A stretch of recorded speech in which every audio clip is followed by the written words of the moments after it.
Hi, Cold Warrior 78 here again. I just want to answer a question that I get a lot, and it goes kind of like this. Hey, I love to do that, but man, what about the snakes? What about them? And that answer usually floors people that don't spend time in the outdoors. So let me give you some background. I know that everyone has heard the phrase, well, if you don't bother them, they won't bother you. Well, it's actually pretty accurate. So let me, like I said, let me give you a background on my experience with our little snaky friends. I grew up backpacking in the Northeast, up along the Appalachian Trail, the northern Appalachians, all through the Alleghenies, through Catskills, and you know, all up and down through Virginia to the Blue Ridge. I spent a career in the Army, all over the world, mostly. Panama, Louisiana, Germany. Germany didn't have a lot of snakes, but they do have some. Turkey. And then since I've been out, I live in the Southeast. I hike extensively here in the wilderness in Arizona. And so let's just take where I live and where I play here. Arizona has a dozen or more different varieties of rattlesnake. Don't believe they have any cottonmouths. They probably have copperheads in the drier northern regions, as well as coral snake, and the Gila monster if you're stupid enough to put your hand in his mouth. Beaded lizard. Yeah. Anyway, that thing. Not technically a snake, but it's the only venomous lizard out there in our neighborhood. So snakes, pretty much every kind that can crawl and bite you, they are here in Arizona. Absolutely, they're all there in South Carolina. I live on a river, so cottonmouths are endemic to the area, although not to my particular property, and I'll get into that in a minute. Copperheads are out there, rattlesnakes are out there, everything's out there. Now, the reason I don't have a lot of problems with the cottonmouths at the house is because for years we've had a family, may not be the right term, but a series of generations of big black rat snakes. And I'm talking when these things get full grown, they're 10, 12 feet long and big around as my arm. I mean, you're talking a big hunking snake. And they kill the poisonous snakes. I've never had, knock on wood, never had a venomous snake anywhere near the house. Now, I do have those black rat snakes running around fairly regularly, and occasionally I got to pull them out of the chicken coop, or when we first built the house, one climbed up outside the door frame. He was trying to get to a bird's nest up there. But have not had a major problem with venomous snakes near the house. Now, let me explain. I don't have a problem with venomous snakes pretty much anywhere I've ever been. Have I been bitten? No. Have I almost been bitten? A couple times. What do you do so that you don't get bitten? A, pay attention to your surroundings. Now, that's not the first time you've ever heard that. The human eye is excellent at discerning color, texture, and what I call depth. And what do I mean by that? Snakes are not slimy. They're not worms. Okay? They're you know, reptilian, I guess, ancestry. Anyway, they have scales. Now, depending on the kind of snake, you may have small, shiny scales. All right, very, very smooth. Lots of different colors. Coral snake comes to mind. King snake comes to mind. So, in that case, look. You can see a snake. All right, you can see the colors. The pit vipers, rattlesnakes, copperheads, cottonmouth, particularly big, heavy-bodied snake. The scales on its back are keeled, which means it has little ridges in it. So you can see that depth. A small section of it looks like a pine cone that hasn't opened up yet. But you don't see a pine cone, you know, 4 feet long, 6 feet long. You don't see a pine cone that's bigger around than my hat is, okay? Those are the kind of things that even if you can't see something that looks like a snake, you can see something that should tell you, need to pay attention to this. What is that thing over there? I can tell you that dogs are not particularly good at seeing snakes when they're not moving. My current dog walked up on a big old rattler one time.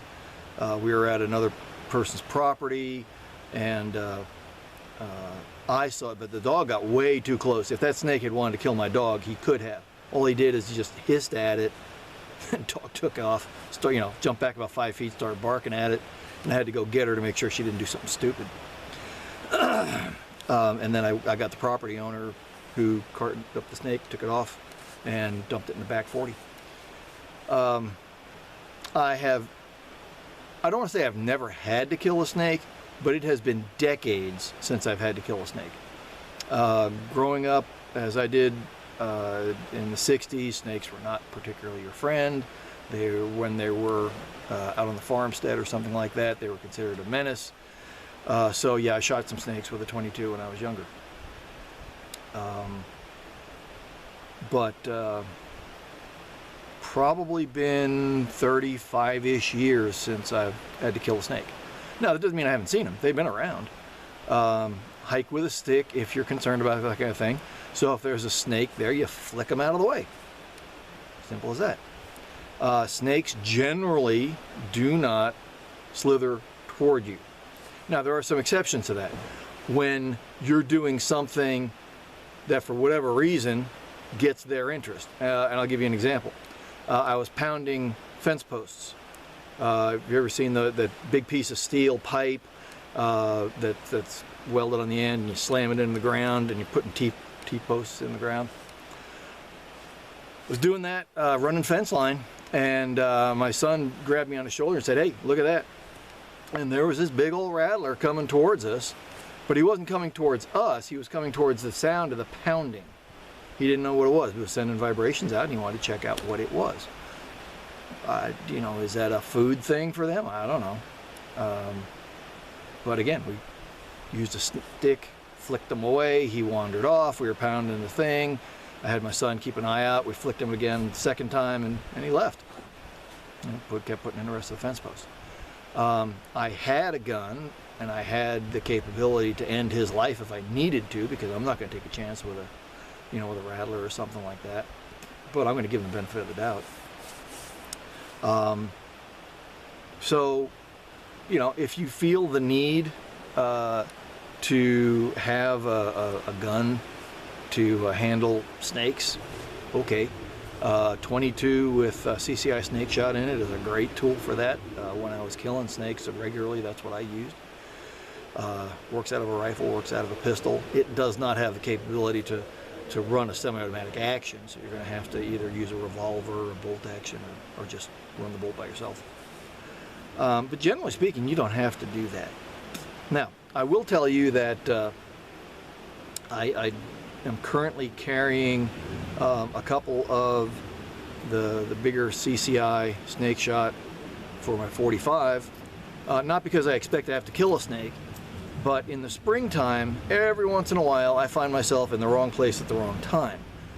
Sometimes rattlesnakes wake up all at the same time, and they all come out at the same time, and if you happen to be camping in the wrong spot, it's gonna get a little dicey. Because they come out kind of cranky because they're hungry, and so vacate the area if that bothers you. I was caught in, they used to call them rattlesnake migrations. They're not really migration, they're just all waking up at the same time. And it was kind of creepy. I gotta tell you that, it was kind of creepy. And I didn't sleep in a tent that night. I slept in the bed of my truck.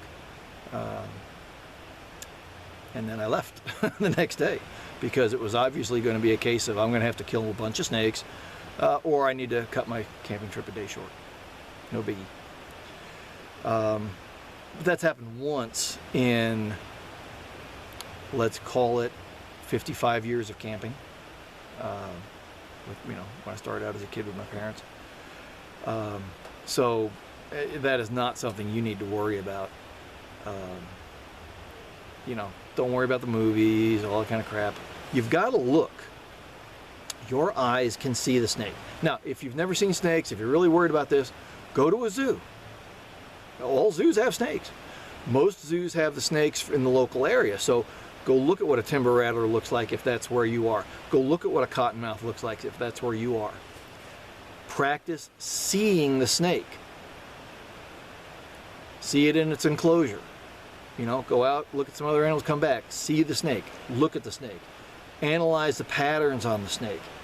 You will be able to see that snake if you're looking for it. Just a funny story. I was backpacking with my stepson and one of his friends years ago, and we were on the Appalachian Trail. We'd come across a water crossing, a small stream, and there was this bush literally right across where we were hopping rocks to get to, and so they both grabbed the bush and kept on going, and I came across, and inside the bush is a snake. Fair-sized rattler, if I recall. I mean, not, like 2 feet maybe. And I called the boys back and said, dude, you were just grabbing that bush. You see that thing right there? They freaked. That wasn't the point. The point is not freaking out. The point is seeing the snake. And you can see the snake if you look for it. Like I said, get used to looking at because you're never going to necessarily see the entire snake. I mean, you might, but you're going to see the head, you're going to see the pattern, you're going to see the tail, particularly with like a rattlesnake. You're going to see movement that will draw your eye to a certain area. Scan that area and look for the things that give you the telltale signs that that's a snake. All right? Now, like I said, you pretty much don't have to go out and shoot, even if it is a rattler or a moccasin or something. You don't have to kill them. Get out of the way, let them go. They don't want to mess with you, generally speaking. In Louisiana, I was a scout platoon leader in the Army, and we were running through the swamps doing tactical things like soldiers do.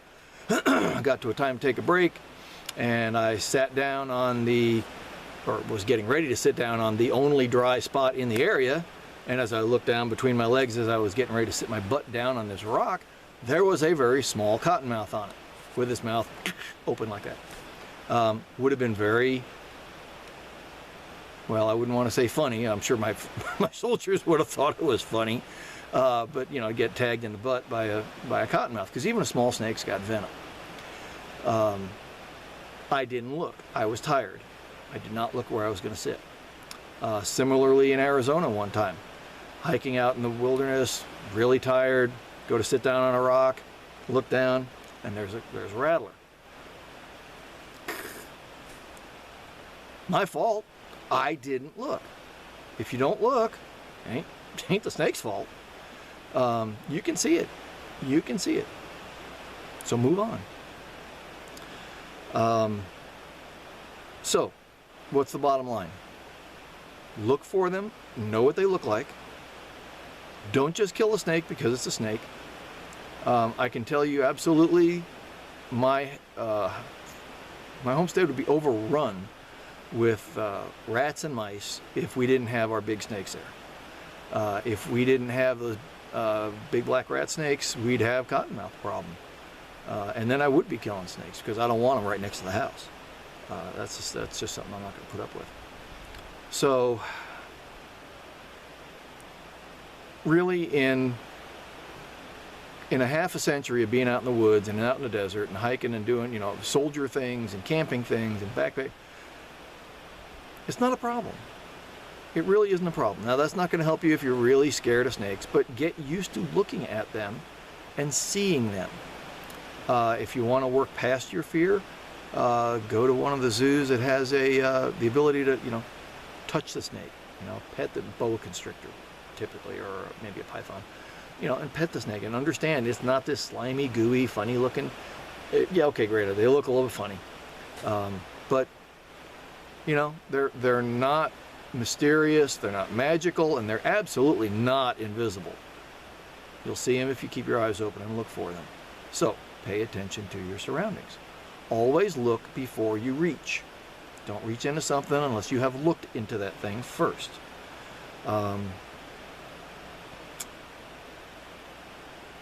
Yeah, I'll go there. All right, so if you look at the statistics about snake bites, more than half are on the hand. Why would they be on the hand? Because most of those dumb are reaching out and grabbing the snake. Hey, look at the cute little snake. You know, and then, you know, they try to be, you know, some herpetologist and snatch the snake up. And, hey, look at this thing. And all of a sudden, pow, it gets you. You know, Darwinian evolution applied to humanity. You're too stupid to live, dude. Don't mess with snakes. It just don't make any sense. All right? Picking snakes up is the #1 reason people get bitten. All right? And the other place where people get bitten is in the foot region, ankle, lower leg.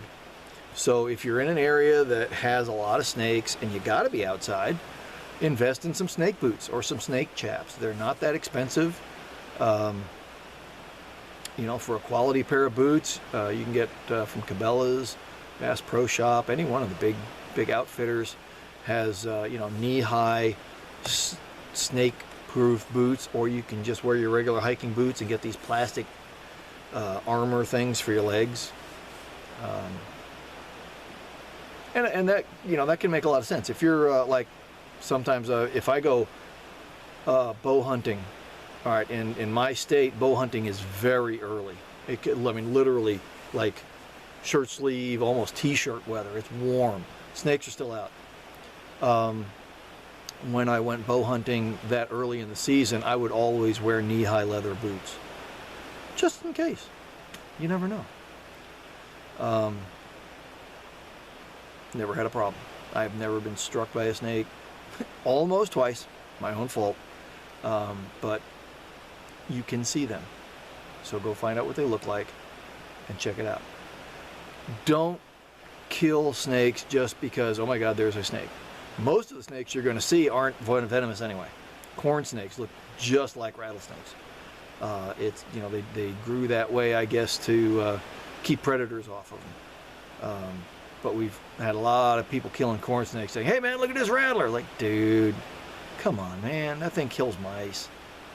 I mean, frankly, so do venomous snakes. So look before you reach. You know, what does it say? You know, clean out your boots, shake them out before you put your foot in it. It just makes sense, you know. May not be a snake, maybe a scorpion, maybe a bee, maybe, you know, come on, get real. There are animals out in the woods. You know, the things that our grandparents used to do and didn't even think twice about, for some reason, are completely foreign to us now. So, anyway, I don't need to belabor the point. You can see snakes, go practice seeing the snakes, then go out to the woods, and, you know, if you don't see a snake, cool. There really are not that many snakes out there anymore. There used to be years ago, but they're, you know, people are killing them. They're running out of habitat. So don't worry about snakes. There's a lot of other things out there you can be concerned about. Stupid people. You know, I've had more problems with stupid people than I've ever had with snakes. All right. So this is Cold Warrior 78 saying, go ahead and get back out in the woods. It's fine. Have a good time.